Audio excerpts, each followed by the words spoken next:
I bet you were picturing someone older. Hi, I'm Nicola Bray, and I had a stroke a month before my 18th birthday.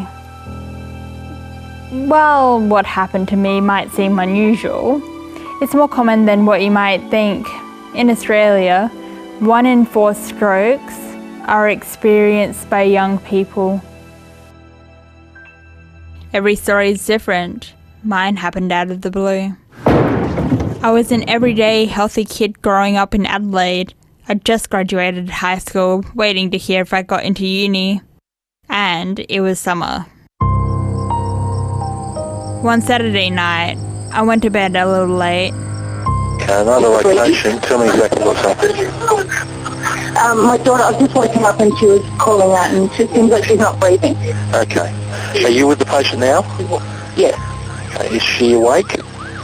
No. Is she? Okay, she's not breathing. We've got the ambulance on the way.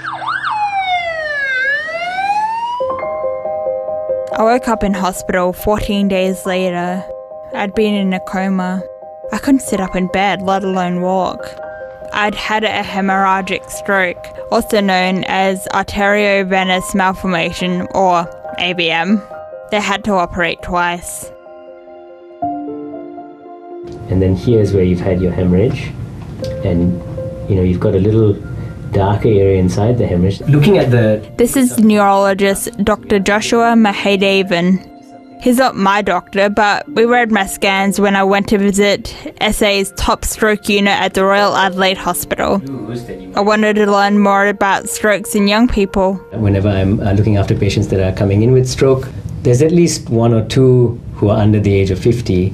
And internationally, the incidence of stroke amongst the younger population is actually rising. We hypothesize that the cause for why the younger group incidence is going up is the rise in certain cardiovascular risk factors, biggest one being obesity, and it's kind of linked to our lifestyle. Do younger people tend to recover more quickly, and is there any reason why?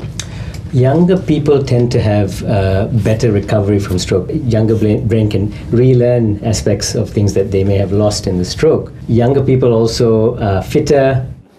I was also happy to hear that young people are getting more support. It's quite a recent thing. Anyone under the age of 50 or 45, we would refer to the Young Stroke Service to see whether they can support younger people to get back at work, integrate back into community. Those extra services weren't an option during my 3-month rehabilitation. Also, there were mostly older men in my ward. It was pretty isolating. There wasn't much for someone my age. I turned to social media more than ever to connect with others. JC Pride caught my eye. I spent the last 7 years recovering and now I have a business. Today, we're real-time friends.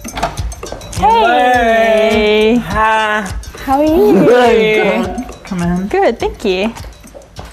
Tell me a little bit about what happened to you with your stroke.